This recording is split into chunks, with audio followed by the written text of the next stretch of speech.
నమస్తే మిత్రులారా, నేను మీ శ్రీనివాస్ చౌహాన్ అడ్వకేట్. మిత్రులారా, ఏదైనా ఒక కంపెనీ డైరెక్టరు ఒక చెక్కుని జారీ చేసిన తర్వాత ఆ కంపెనీ డైరెక్టర్గా అతను రాజీనామా చేసి వెళ్ళిపోతే ఆ చెక్కు బౌన్స్ కేసుకి బాధ్యుడవుతాడా?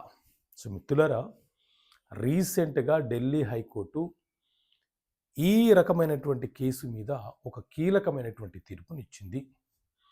ఎవరైనా ఒక వ్యక్తి ఒక కంపెనీ డైరెక్టర్గా ఉన్న సందర్భంలో అద్దెలను చెల్లించడానికో, రుణాలను చెల్లించడానికో, లేక ఇతర అవసరాల కోసమో ఒక చెక్కుని జారీ చేసి అతను కొన్ని అనివార్య కారణాల వల్ల డైరెక్టర్ యొక్క స్థానాన్ని రాజీనామా చేసి వెళ్ళిపోతే, ఎవరైతే చెక్కు తీసుకున్నారో ఆ వ్యక్తి కనుక చెక్కు బౌన్స్ కేసును ఫైల్ చేస్తే,